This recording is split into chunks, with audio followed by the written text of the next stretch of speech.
Tuesday, September 23rd, 2025, the second day of my trip to Greece. My upstairs roommate, her alarm woke me up at 2 in the morning. I think the alarm clock was set for another time zone since she checked in yesterday like me. She was deeply sleeping and she didn't get up after turning off the alarm clock. My earplugs tried their best, yet I was waking up. Slept for another 4 hours and got ready after applying sunscreen. I went downstairs to the shared kitchen to choose the earrings for today. Good morning, Athens! Met a cat at a parking lot. I would probably rely heavily on public transport, and thank you Greece for having the combined transportation pass. Some big cities don't do this, which is very sad. But in Greece, happy. The metro station was really close to my hostel. It took only 3 minutes for me to walk from the hostel. Quite crowded, morning commute. The metro station people hop off to see Acropolis has ancient objects, artifacts displayed. Once I arrived at ground level, the Acropolis was standing right there. I followed the direction Google Maps provided and met a cute cat. Oh my gosh, so cute! Couldn't help but stayed a bit with the cat. I didn't carefully check how to explore the site, so I bought the ticket at the entrance right before the time it opened, just to realize that there was a hike waiting for me. Another cat! I almost stayed. Past a theater. I was still processing the fact that I had traveled all the way from home and now I was standing on the ground of ancient culture, seeing everything. The stone chairs of the first row looked super cool. They're with chair backs, differentiated from other rows, and kept doing the hike, which I didn't expect. Several spots and viewpoints along the path.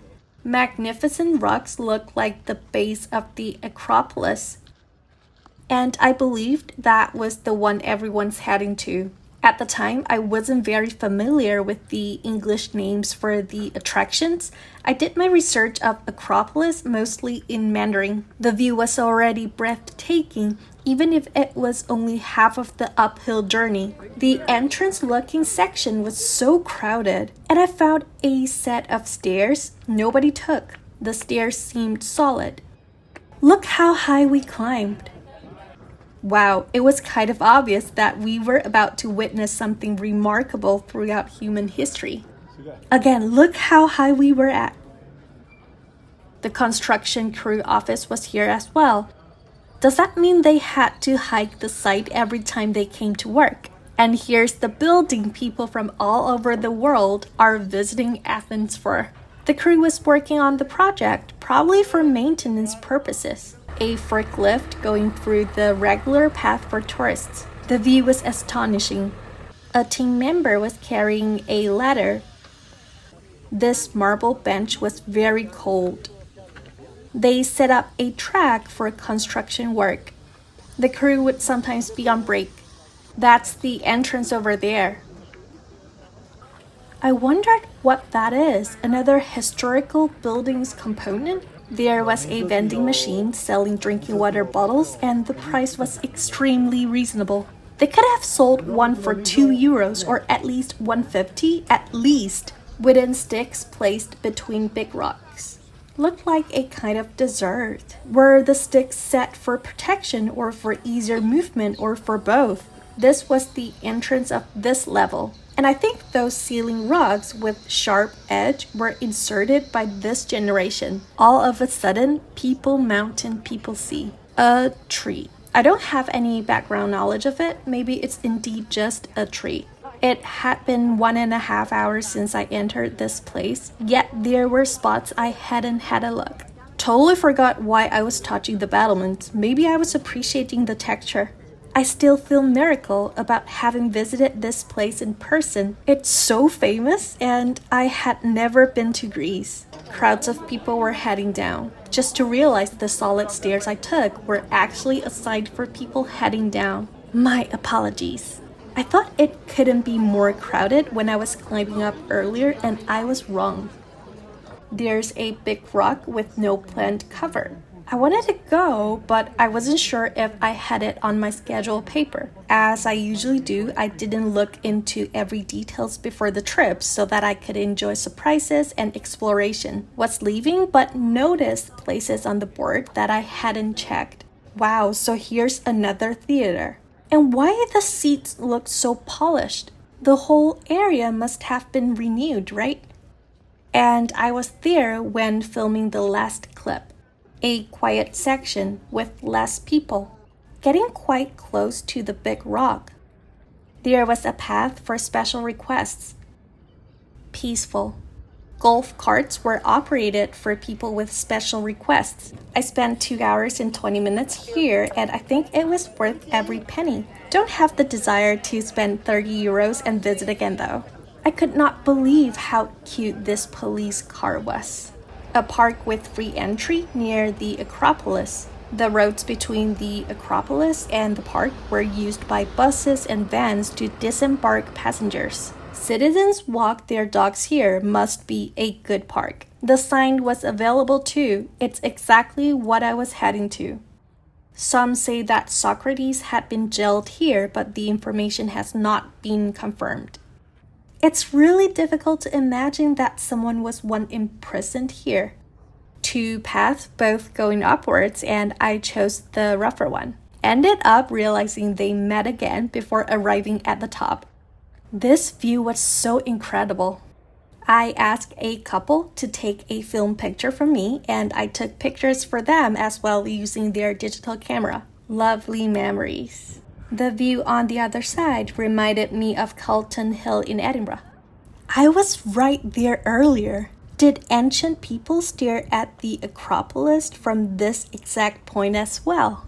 And let's witness this rooftop swimming pool. They got to see the Acropolis and the sea when having fun in the pool.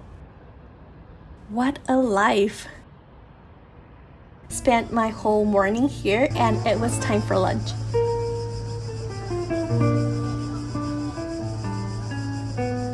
I took the metro back to the hostel.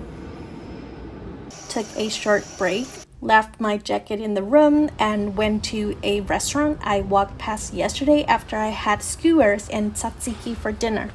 It's really walking straight into someone's house. The garden seating area was probably the highlight of the restaurant. The chef led me to the kitchen since there was no printed menu. Every day it depends on what he has prepared. The smaller one with the lid was probably rice, and this was probably chicken with orzo.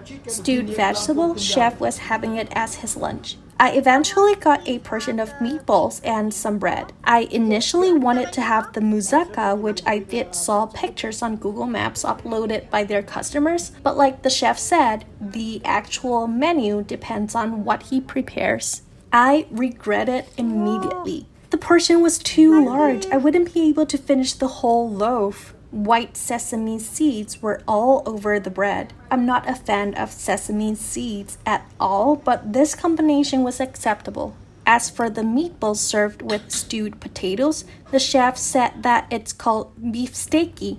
I thought it was like beef steaky, so it was super easy for me to memorize the pronunciation, but the Greek name is completely different from how I assumed. The meatballs were getting drier and drier as the gravy was getting less while eating. Tourists and frequent customers both dined here. We were chatting in the garden with owners while having food. I do prefer garden seating areas with more organized and even surfaces and edges, or I don't genuinely feel comfortable being in. Saw another repair workshop on my way to the stadium after lunch.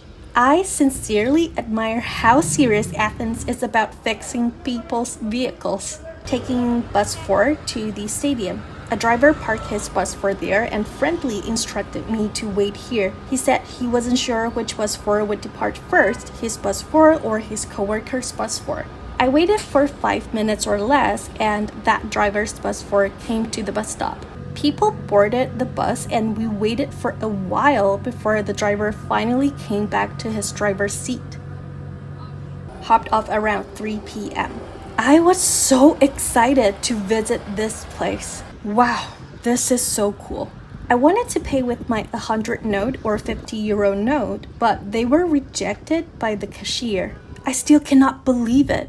The cashier asked for a smaller printed amount of cash note, and that was when I started feeling anxious about not being able to use my euro cash. I bought at least 5 of the 100 euro notes from a bank in Taiwan, and using only cash throughout this 15-day trip was my goal. I love rock in light colors. Trying to be sporty at the Olympic Stadium. Tried another spot to be sporty. Staying hydrated afterwards, just like how athletes do. The view was refreshingly amazing, and behind the curved part of the audience area, there was a path for residents to have a walk.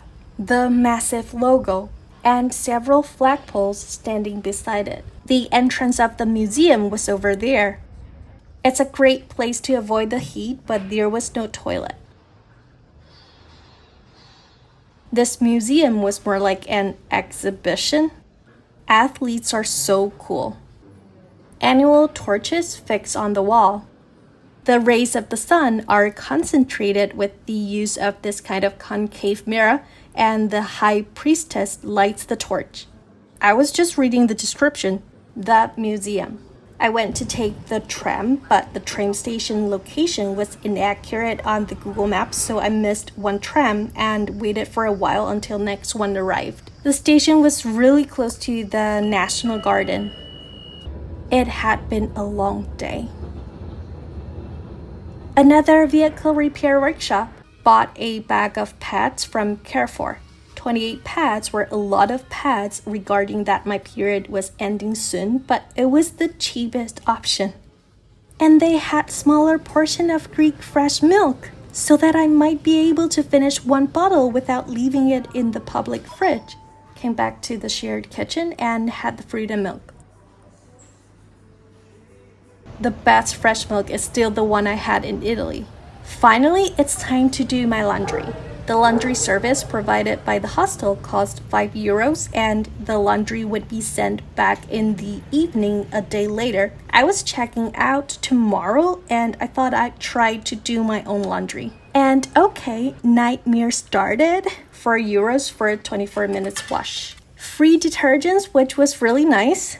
I drank the rest of the fresh milk and wanted to use the toilet so bad. So, after paying 150 euro for a 13 minutes heat dry, I walked for 9 minutes back to the hostel to use the toilet and walked for another 9 minutes back to the laundry shop. That dog on the balcony had been barking forever. Should have known that 13 minutes of heat dry was not gonna work. But anyway, experience gained. I was really sad and tired and lost. So I ended up spending the whole evening drying my laundry with the hair dryer. What a day. I was leaving for a Greek island called Rhodes, so I was looking forward to tomorrow despite the laundry frustration. 我上班上厕所没有快这件事。 Thank you so much for watching my vlog. I made a video about how annoying this situation was back in 2023, and the link should be provided somewhere on this page.